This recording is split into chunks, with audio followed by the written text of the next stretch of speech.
Assalamualaikum warahmatullahi wabarakatuh. Halo Sobat PU semua, selamat datang kembali di podcast Learning Journal, tempat ruang refleksi, cerita, dan pembelajaran dari kami, para peserta pelatihan distance learning yang sedang berproses menjadi insan Kementerian PU yang lebih kompeten dan berintegritas. 4 hari sudah kami menjalani perjalanan belajar mengenai sikap dan perilaku bela negara yang penuh makna. Setiap harinya membawa pengetahuan baru, perenungan, dan tentu saja pengalaman berharga yang tak akan kami lupakan. Sebelumnya, kita perkenalkan diri terlebih dahulu. Silakan untuk teman-teman untuk memperkenalkan diri. Halo semuanya, perkenalkan aku Egita Arya Tamir. Saat ini penempatannya di Balai Kompeng 4 Wilayah Bandung. Perkenalkan, nama saya Eka Guntur Fadila, saya dari Balai Bahan dan Perkerasan Jalan. Halo, perkenalkan nama saya Keseptiani Putri, saya CPNS di Balai Besar Wilayah Sungai Cimanuk Cisanggaru.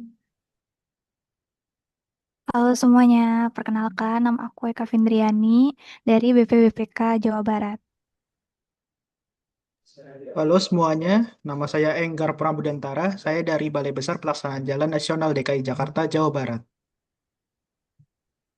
Halo, Halo, saya saya Hermanita Nagita Sari Sari dari dari Balai Melalika Badan dan Teknik Teknik Airan. Airan. Hai semuanya, perkenalkan saya Herni Malina Rahayu, saya penempatan di BBPJN DKI Jakarta, Jawa Barat. Lalu perkenalkan, nama saya Eki Tirta Kusuma, CPNS dari Balai Hidrolika dan Geoteknik Keairan. Nah, di episode kali ini kami akan berbagi mengenai apa saja yang sudah kami pelajari, apa yang paling diingat, dan bagaimana pembelajaran ini akan kami bawa ke keseharian kami di unit kerja masing-masing. Untuk pertama, terkait materi hari pertama, mungkin bisa dimulai dari Mbak Herni, apa saja materi-materi yang sudah dipelajari. Silakan. Oke, di Latsar hari pertama itu kita banyak mempelajari seputar modul 1 ya, dengan lingkup bahasanya itu tentang wawasan kebangsaan dan nilai-nilai bela negara. Nah, apa sih wawasan kebangsaan itu? Wawasan kebangsaan adalah cara pandang bangsa Indonesia yang mengutamakan persatuan dan kesatuan dalam kehidupan berbangsa dan bernegara. Konsep ini mengedepankan identitas dan integritas nasional di tengah keberagaman. Selain itu juga ada sekilas menjelaskan mengenai titik penting sejarah bangsa Indonesia, kemudian ada simbol negara juga yang memiliki fungsi sebagai identitas dan alat pemersatu bangsa. Apa saja sih simbol negara di Indonesia itu? Yang pertama ada bendera merah putih, kemudian bahasa Indonesia, lambang Garuda Pancasila, kemudian lagu Indonesia Raya. Nah, kemudian materi selanjutnya itu ada 4 konsensus dasar berbangsa. Nah, 4 konsensus dasar itu berkorelasi ya dengan nilai-nilai bela negara, di mana untuk 4 konsensus dasar yang pertama itu ada Pancasila, memiliki esensi nilai religius, kekeluargaan, keselarasan, kerakyatan, dan keadilan. Kemudian yang kedua itu untuk Undang-Undang Dasar Negara tahun 1945 mengenai mempunyai esensi nilai demokrasi, kesamaan derajat, dan ketaatan hukum. Kemudian yang ketiga ada Bhinneka Tunggal Ika, memiliki esensi nilai kepedulian, keadilan, dan gotong royong. Nah, yang terakhir untuk konsensus dasarnya itu ada NKRI. Nah, untuk esensi nilainya itu ada kesatuan wilayah, nilai persatuan bangsa, dan kemandirian. Mungkin itu sekilas mengenai materi yang kita pelajari di hari pertama. Yang kira-kira ada yang bisa menyampaikan lebih lanjut mengenai modul ke-1 di hari pertama tersebut. Baik, jadi di sini saya mau melanjutkan apa yang sudah disampaikan sama Mbak Herni ya. Kalau di hari pertama mungkin kita sudah mempelajari terkait dengan wawasan kebangsaan dan juga bela negara. Nah, dalam mempelajari wawasan kebangsaan dan bela negara ini kita juga punya target capaian ya. Apa sih target capaian kita dalam mempelajari hal tersebut? Yang pertama yaitu tahu, mau, dan mampu. Jadi di sini kita bisa tahu terkait dengan teori, sejarah maupun regulasi, kemudian juga mau memiliki semangat dan juga motivasi untuk mempelajari, dan terakhir yaitu mampu untuk mengimplementasikan atau mempunyai aksi. Kemudian tadi disinggung juga sama Mbak Hernia terkait dengan titik penting dalam sejarah bangsa Indonesia. Mungkin di sini saya juga ingin menjelaskan sedikit bahwa untuk titik penting tersebut dimulai dari Budi Utomo, di mana pada tanggal 20 Mei 1908 itu merupakan awal kebangkitan nasional, di mana para pemuda sepakat untuk mendirikan organisasi Budi Utomo. Kemudian dilanjutkan dengan pembentukan organisasi Perhimpunan Indonesia yang didirikan pada tanggal 25 Oktober 1908 di Belanda, yang merupakan pelopor gerakan kemerdekaan di tingkat internasional. Nah, kemudian yang ketiga, pada tanggal 30 April 1926 di Jakarta diselenggarakan kerapatan besar pemuda yang kemudian dikenal dengan nama Kongres Pemuda I, yang mempertemukan organisasi-organisasi pemuda dari berbagai daerah seperti ada Jong Java, Jong Sumatera, Bon, kemudian Jong Ambon, dan organisasi daerah lainnya, yang di sini organisasi tersebut menumbuhkan semangat persatuan dan kebangsaan lintas daerah wilayah di Indonesia seperti itu ya. Kemudian selanjutnya pada tanggal 27 sampai 28 Oktober 1928 diselenggarakan Kongres Pemuda yang kedua, yang sampai sekarang kita kenal dengan Sumpah Pemuda ya, di tanggal 28 Oktober setiap tahunnya. Kemudian selanjutnya pada tanggal 1 Maret 1945 dibentuk BPUPKI atau Badan Penyelidik Usaha-Usaha Persiapan Kemerdekaan Indonesia. Kemudian terakhir yaitu pembentukan PPKI atau Panitia Persiapan Kemerdekaan Indonesia pada tanggal 7 Agustus 1945 sebagai persiapan kemerdekaan hingga akhirnya bisa tercapai kemerdekaan Indonesia pada tanggal 17 Agustus 1945. Kemudian tadi juga sudah disinggung ya oleh Mbak Herni terkait dengan konsensus dasar bela negara yang ada 4 macam gitu ya. Nah, di sini konsensus negara juga penting untuk kita pelajari ya, sehingga di sini kita bisa digunakan sebagai wadah bersama gitu, wadah perjuangan dalam sistem administrasi NKRI gitu. Jadi untuk sistem NKRI sendiri kan kita punya dua landasan, itu ada landasan ideal yaitu Pancasila, dan juga landasan konstitusional yaitu Undang-Undang Dasar Negara Republik Indonesia tahun 1945. Di mana di dalam manajemen pemerintahan negara kita ada tujuan atau cita-cita nasional, yaitu negara Indonesia yang merdeka, bersatu, berdaulat, adil dan makmur. Di mana dari cita-cita tersebut negara memiliki tugas yaitu untuk melindungi segenap bangsa dan tumpah darah Indonesia, memajukan kesejahteraan umum, mencerdaskan kehidupan bangsa, dan ikut melaksanakan ketertiban dunia, di mana hal tersebut juga tertuang dalam pembukaan Undang-Undang Dasar 1945. Kemudian kita juga memiliki fungsi negara seperti ada fungsi konstitutif, kemudian eksekutif dan legislatif, dan juga yudikatif, di mana fungsi-fungsi negara tersebut uh, memiliki tugas untuk melayani masyarakat, dan juga memberdayakan masyarakat. Kemudian di negara kita juga memiliki struktur kelembagaan negara, di mana dari yang tertinggi yaitu ada Undang-Undang Dasar 1945, kemudian juga ada di bawahnya yaitu Presiden, DPR, MPR, dan lembaga negara lainnya, hingga ada institusi terendah di tingkat pemerintah daerah atau kabupaten dan kota.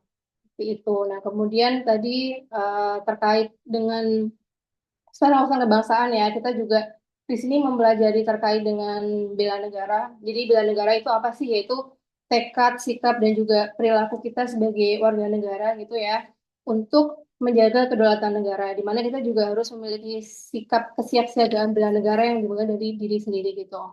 Nah, kemudian di sini kita juga mempelajari terkait dengan nilai-nilai dasar bela negara, seperti ada cinta tanah air, sadar berbangsa dan bernegara, setiap pada Pancasila sebagai ideologi negara, rela berkorban untuk bangsa dan negara, dan juga kemampuan awal bela negara yang bisa kita mulai dari hal terkecil sebagai abdi negara atau sebagai ASN di lingkungan kerja kita. Nah, kemudian terkait dengan konsensus dasar negara, di mana ada 4 tadi seperti yang sudah dijelaskan sama Mbak Herni. Di sini kita juga harus konsisten ya dalam menjaga 4 konsensus tersebut agar tidak terjadi yang pertama disorientasi atau tidak jelas arah berbangsa dan negara, kemudian juga ada distrust atau tingkat ketidakpercayaan publik menjadi semakin meninggi, kemudian ada disobedience atau perlawanan publik melawan kekerasan aparat semakin meluas, dan juga disintegrasi yaitu pecah belah dan bubar akibat adanya ketidakkonsistenan dalam menjaga 4 konsensus dasar tersebut. Nah, kemudian di sini sebagai ASN kita juga berperan untuk terus memperkuat 4 konsensus dasar tersebut sehingga 4 konsensus dasar tersebut bisa diterapkan dalam kehidupan sehari-hari kita sebagai ASN. Mungkin dari pembelajaran wawasan kebangsaan dan bela negara itu yang bisa kita pelajari. Baik, terima kasih untuk Mbak Herni dan Mbak Erma untuk penjelasannya terkait materi di hari pertama, yaitu terkait wawasan kebangsaan dan juga untuk sikap-sikap kita sebagai ASN gitu ya, dasar-dasar kita sebagai ASN. Nah, untuk berikutnya saya ingin memaparkan terkait materi di hari kedua, yaitu terkait isu-isu strategis kontemporer di mana kita sebagai ASN harus bisa mengidentifikasi isu-isu strategis yang ada di lingkungan kita, mulai dari individu, dari keluarga, dari komunitas, dan juga lingkungan yang ada di sekitar kita. Sehingga isu-isu kritikal ini bisa kita hadapi dan juga kita identifikasi bersama. Lalu terkait pengelolaan konflik kepentingan juga kemarin dibahas di hari kedua, yaitu kita diskusi terkait apa saja hal-hal apa saja yang dapat menyebabkan konflik kepentingan di unit kerja masing-masing. Lalu esensi dari pembelajaran hari kedua yaitu kita sebagai ASN harus memiliki kepekaan dan kepedulian serta bersedia memberikan kontribusi nyata dengan mengembangkan kemampuan berpikir kritis dan kreatif dalam menghadapi berbagai isu kontemporer yang berpotensi menimbulkan ancaman, gangguan, hambatan, dan tantangan terhadap keutuhan dan kedaulatan NKRI sebagai wujud dari upaya bela negara. Nah, terkait isu-isu strategis kontemporer ini, mungkin dari Mas Enggar bisa dijelaskan apa saja isu-isu kontemporer yang sedang berkembang sekarang ini. Baik, terima kasih Mas Eki untuk penjelasannya sebelumnya ya, yang sudah membuka wawasan kita semua tentang analisis isu kontemporer, mulai dari konsep, pemahaman, sampai bagaimana menentukan isu yang benar-benar strategis untuk dihadapi. Nah, di bagian ini kita akan masuk ke bagian yang lebih konkret, yaitu contoh-contoh nyata isu kontemporer yang sedang dan akan terus dihadapi bangsa kita.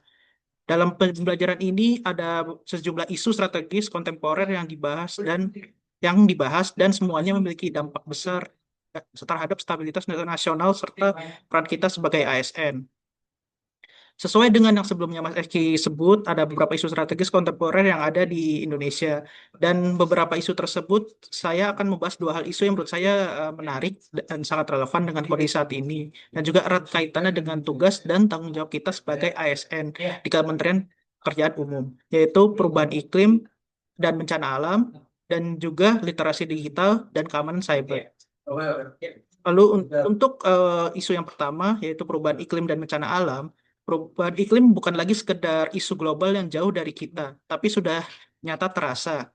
Curah hujan yang tidak menentu, banjir yang makin sering, hingga kerusakan infrastruktur akibat bencana alam seperti longsor dan gempa adalah bagian dari tantangan nyata yang kita hadapi di lapangan. Sebagai ASN di Kementerian PU, kita melihat tantangan ini tuh sebagai sangat nyata ya, karena tugas utama kita adalah membangun dan merawat infrastruktur publik. Maka kita harus memastikan bahwa infrastruktur yang kita bangun itu mampu bertahan menghadapi perubahan iklim yang makin tidak menentu. Dari isu ini kita belajar bahwa menjadi ASN di Kementerian PU itu bukan hanya soal membangun infrastruktur, tapi juga soal membangun daya tahan bangsa. Lalu kemudian ada isu berikutnya yang tak kalah penting adalah tentang literasi digital dan juga keamanan cyber. Ya, baik di kalangan masyarakat maupun dalam bentuk birokrasi, kita sendiri di Kementerian PU banyak aspek kerja yang sudah terdigitalisasi ya, mulai dari proses lelang, pengadaan barang dan jasa, hingga data proyek dan pelaporan online.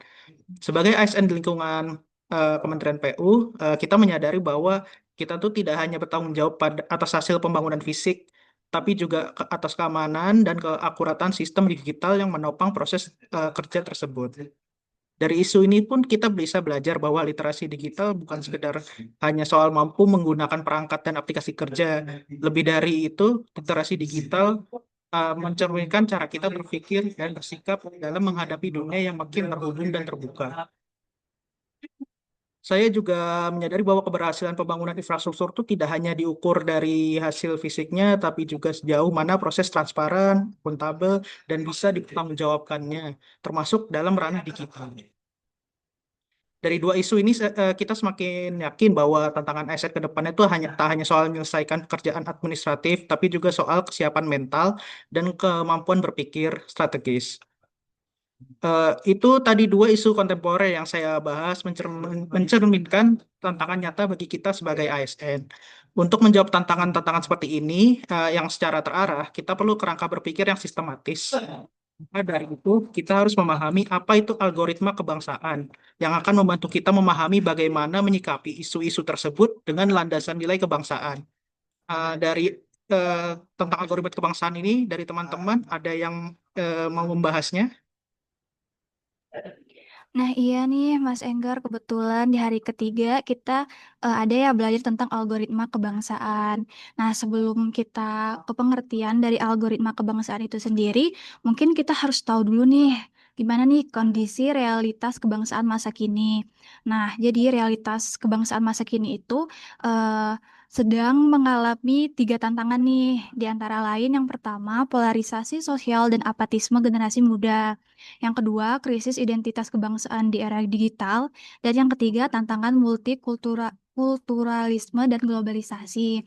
Nah, dari tiga tantangan ini juga diperparah dengan AI yang memiliki sisi algoritma negatif. Nah, dampaknya sendiri itu akan mengancam kehidupan manusia, baik di aspek pekerjaan, keamanan, maupun kesehatan, serta mengancam demokrasi. Karena penyalahgunaan salah satunya itu adalah AI deepfake. Nah, sehingga diperlukan governance atau tata kelola, regulasi, dan algoritma positif untuk dapat mengimbangi algoritma yang digunakan oleh sosmed dan aplikasi AI lainnya agar ancaman di atas tidak terjadi. Nah, untuk algoritma sendiri merupakan kumpulan instruksi untuk memecah masalah atau menyelesaikan tugas. Nah, dan untuk algoritma kebangsaan sendiri adalah konten media yang berisi pesan-pesan kebangsaan yang menarik dan tidak berkesan indoktrinasi atau memaksa. Nah, dari algoritma kebangsaan ini sendiri, dia mempunyai dasar konseptual yang terdiri dari Pancasila sebagai core engine, UUD 1945, dan Bhinneka Tunggal Ika sebagai protokol, serta RPJPN atau RPJMN sebagai peta jalan pembangunan. Nah, kalau dari saya terkait algoritma pembangunan di hari ketiga seperti itu. Mungkin bisa ditambahkan ya oleh Mbak Eka. Dipersilahkan. Baik, Mbak Eka.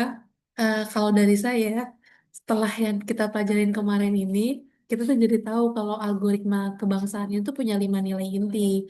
Ada nilai keadilan, nilai gotong royong, nilai inklusivitas, nilai integritas, dan juga nilai kepeloporan. Di mana 5 nilai inti ini tuh membentuk arah kerja dan cara berpikir kita sebagai ASN, serta sebagai pelayanan publik. Jadi, bukan cuma infrastruktur kan yang punya pondasi, kita juga sebagai ASN punya pondasi untuk meningkatkan nilai kebangsaan dan berpatokan kepada nilai algoritma kebangsaan ini. Terus, bagaimana agar algoritma bisa berjalan? Jawabannya itu semuanya dimulai dari pengetahuan, di mana pengetahuan ini akan meningkatkan kesadaran, lalu tumbuh jadi kepedulian, dan akhirnya berujung menjadi aksi nyata. Tapi proses ini tuh nggak bisa berhenti di tengah jalan. Kita tuh perlu dua hal penting yang mendukungnya. Ada lingkungan yang mendukung untuk belajar, serta keteladanan. Nah, di titik inilah peran kita sebagai ASN muda itu jadi sangat penting. Kita ini jadi pendorong inovasi dan narasi baru. Apalagi kita ini tumbuh di era digital, era kolaborasi, dan era kecepatan. Jadi ibaratnya kita itu adalah engine-nya perubahan. Makanya sekarang ini juga lagi banyak ada kampanye-kampanye yang dilakukan anak muda. Salah satunya ini ada kampanye digital yang berisikan Gerakan Indonesia Bersih Melawan Korupsi. Nah, salah satu kegiatan ini juga merupakan salah satu bentuk mengkoding ulang nilai kebangsaan lewat media digital. Ini juga jadi salah satu PR kita, di mana kita tuh harus mengembalikan optimisme publik bahwa Indonesia tuh bisa maju, bisa berubah, dan juga bisa bersih. Tapi PR penyelesaiannya itu bukan cuma tugas satu ataupun dua ASN saja. Ini juga tugas kolektif kita bersama sebagai generasi muda penerus bangsa. Nah, ini untuk pembelajaran hari ketiga. Gimana nih Mbak kita kalau bahasa hari keempatnya? Ya, baik. Sebelumnya terima kasih nih ya untuk Mbak Eka Findriani dan Mbak Eka Fitiani yang sudah merangkumkan untuk kita pembelajaran apa aja di hari ketiga kemarin. Hari ketiga yang sudah kita lewati ya. Nah, nggak kerasa nih teman-teman, ternyata kita sudah menyelesaikan pembelajaran agenda satu yang terakhir pada hari ini. Untuk pembelajaran agenda satu hari ini, kita mempelajari terkait teknik analisis isu di mana nanti akan dibutuhkan saat kita akan mulai menyusun aktualisasi LATSA. Adapun dalam menyusun aktualisasi, terdapat alur pikir proses untuk memudahkan pekerjaan kita. Tahapan-tahapan tersebut terdiri dari identifikasi isu, mendeskripsikan isu, menetapkan inti dari isu yang kemudian dapat dirumuskan, lalu isu tersebut dapat dianalisis dan dijabarkan menjadi gagasan-gagasan yang akan kita wujudkan sehingga menghasilkan output yang memiliki keterkaitan dengan substansi mata pelajaran dan nantinya akan berkontribusi dengan visi atau tujuan penelitian sehingga akan memperkuat nilai-nilai organisasi tempat kita ditugaskan. Isu yang diangkat pun perlu ditemukan solusi untuk penyelesaiannya. Adapun untuk penyelesaian isu dapat melalui beberapa tahapan, yaitu satu identifikasi isu, kemudian menapis isu, lalu analisis isu, dan alternatif penyelesaian dari isu yang dikaji lebih lanjut. Nah, supaya kita bisa memahami tahapan teknik analisis isu yang lebih detail dan yang lebih jelas, mari kita dengarkan penjelasan lebih lanjut dari Mas Eka Guntur. Oke, terima kasih sebelumnya Kak Gita ya. Saya rangkum dikit, mungkin analisis isu itu apa ya? Analisis isu adalah cara untuk menemukan suatu masalah, lalu dicari tahu penyebab utamanya, kemudian kita cari solusinya, dan tidak lupa dengan melihat fakta dan berpikir secara logis. Lalu langkah utama dalam teknik analisis isu itu ada yang pertama, identifikasi isu. Itu bisa dimulai dari pengamatan langsung di lapangan atau bisa juga berdasarkan data aktual yang sudah ada. Lalu kemudian kita pilih dan penapisan isu ya. Itu bisa menggunakan metode APKL atau aktual, problematik, kelayakan, dan kelayakan yang digunakan untuk menilai kualitas isu. Bisa juga kita menggunakan USG, urgency, seriousness, dan growth untuk menentukan prioritasnya. Lalu kemudian kita analisis akar masalahnya. Kita bisa pakai problem tree atau diagram pohon masalah yang di sini bisa dipakai untuk melihat masalah utama, apa penyebabnya, dan apa akibatnya secara menyeluruh. Lalu kemudian ada fishbone diagram yang dipakai untuk mencari tahu penyebab dari satu masalah secara rinci ya. Sebenarnya sama dengan problem tree, cuman ini lebih dirinci lagi. Lalu bisa memakai 5W analisis. Sistemnya cukup sederhana dengan tanya jawab saja. Tujuannya sama, untuk mencari akar masalah dan solusinya. Hal yang terakhir adalah alternatif solusi. Setelah tahu akar masalah tersebut, kita susun beberapa alternatif solusi, lalu kita nilai dari segi efektivitas, kemudian pelaksanaan, dan juga biayanya. Nah, dari teknik analisis tersebut, kita itu diajarkan untuk berpikir kritis, untuk menggunakan data, lalu mempertimbangkan pihak-pihak yang terdampak. Metode-metode tersebut juga dapat memudahkan kita dalam menganalisis isu yang sedang terjadi. Jadi, kalau dari saya begitu, teman-teman dan Mas Eki. Ya. Baik, terima kasih untuk Mas Eka Guntur. Itulah teman-teman semua School Unit perjalanan belajar kami selama 4 hari terakhir, di mana telah dijelaskan bahwa bukan sekedar materi dan diskusi, tapi proses ini juga membentuk pola pikir, sikap, dan semangat sebagai bagian dari keluarga besar Kementerian PU. Ya, teman-teman semua, sebelum ditutup, izinkan saya membacakan sebuah pantun ya. Mentari pagi bersinar terang, Cakep. burung bernyanyi menyambut fajar. Cakep. Ilmu dan sikap kami kembangkan, Cakep. dari kami terus semangat hadapi latsat. Cakep. Terima kasih sudah mendengarkan Learning Journal hari ini. Sampai jumpa di episode berikutnya. Dari kami, Generasi Muda PU. Semua Siap sikap membangun negeri untuk untuk rakyat. rakyat.